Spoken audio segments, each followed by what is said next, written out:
So on this Omnia van, I have done a video on the bath slide out. I have done a video on the Pecan automation system, which controls the electrical and electronics in this van. I have even done a video on the complete overview of this van. But one thing I have not done, and a lot of you have been asking me about, is a video on the bed slide out. So today's video, I'm going to cover just that, plus how to actually go about and setting it up. So what led me to making a bed slide out was a couple of reasons.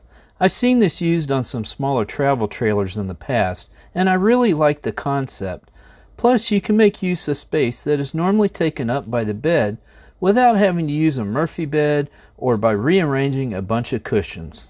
By taking a look at our floor plan, we can see what we will need to do to add a queen-size bed. First of all, since the bed is longer than the van, we need a bigger van, or we could extend the length of our van. The next obstacle to overcome is the door opening width.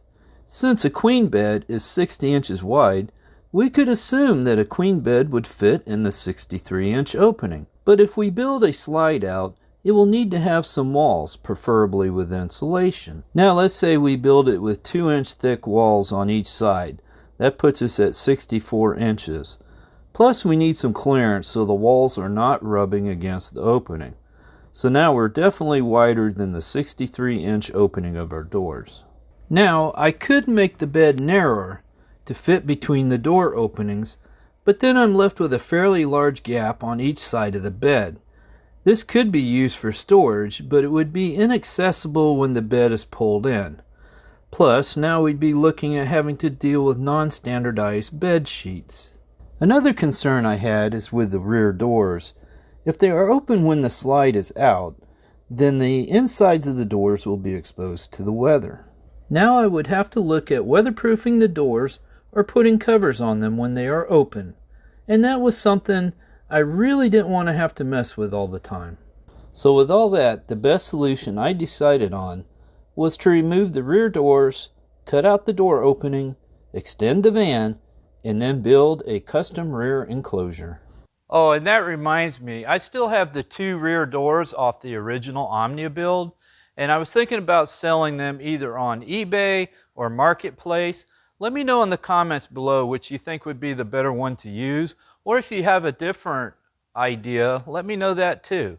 Since the queen mattress we are using is 74 inches long, plus we need to add another 3 3/4 inches for support structure, our bed frame will be almost 78 inches long. The bed will only slide out 48 inches. For this, I doubled up 500-pound rated slides to get the best support when the bed is in, and when it is out, I stagger the slides on each side. In order to facilitate installation and removal later if needed, the top wide body part of the slide is mounted to the permanent structure at the back of the van. The lower slides are mounted with the wide body to the front of the bed. Also note that the slides are not equal distance from the van's exterior wall on each side of the bed.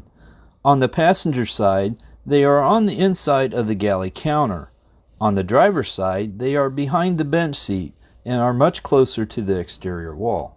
2 of a 9.5-inch tall by 77-inch long 3/4 inch plywood members serve as the main support for the bed unit. The mattress base is then attached to the top of the main supports. Additional cross supports are added to the underside. One thing to note are the mid supports to help keep the main support square. The one on the driver's side sits back just slightly over 48 inches back from the front. This was done so that when the bed slides up over the bench seat, there will be clearance for the seat cushions.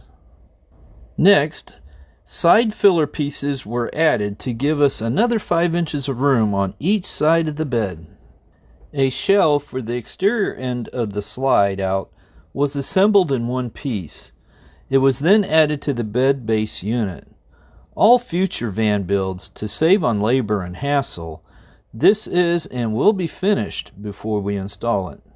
Due to the supply shortage challenges in 2020 and 2021, I couldn't get my hands on Phylons, so I had to use FRP to cover the exterior instead. Although the FRP is holding up extremely well, and in some ways is even better, with the Phylon I can make the roof and walls all in one piece. To help weatherproof the joints between the roof and the sides when using the FRP, I used a marine grade vinyl to overlap them. So far, I haven't had any issues with water leaks. Since the slides can have some flex and I need the seals at the rear of the bed to always align themselves, 2 bearing rollers were added to the slide, one on each side of the bed. Now I start assembling the rear awning structure. My design calls for this to be built using mostly aluminum, but again, I didn't want the supply shortages to hold me up, so it was built using wood instead. Insulation is polyiso panels. The whole assembly was then covered with FRP. A perimeter seal system is formed by using 1.5 wide by 1/2 inch thick self-adhesive neoprene weather stripping.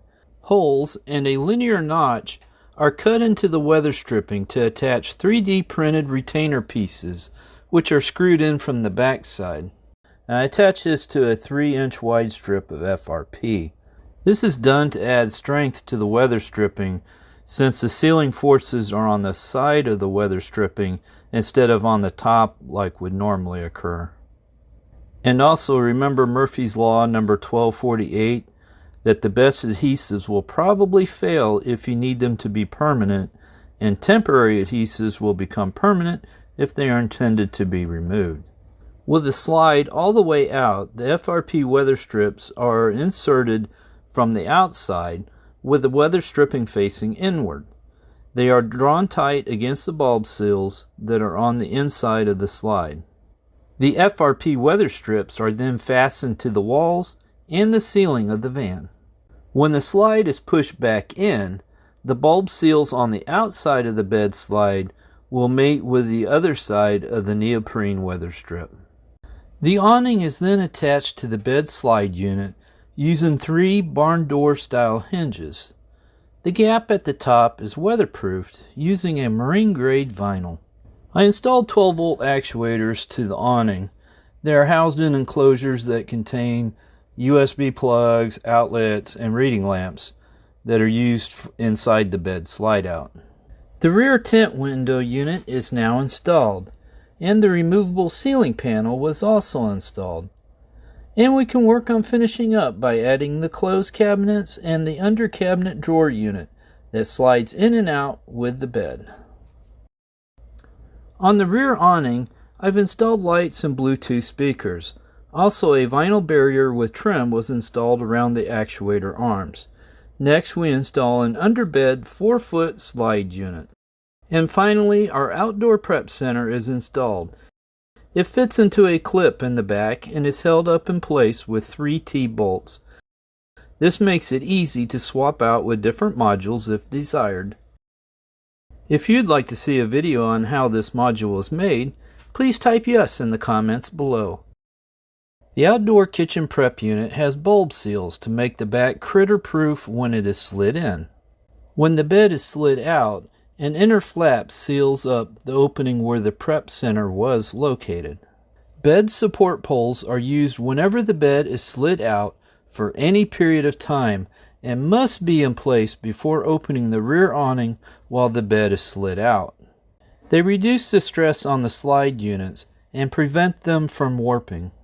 After setting a support pole in place, twisting it will lengthen the pole and reduce the load on the slide units. The end of the pole with the hex bolt head fits into a 3D printed hex socket. The other end has a spherical end that fits into a round socket that allows the pole to spin freely. I also made vinyl skirts that can be snapped in place around the perimeter of the underside of the bed slide.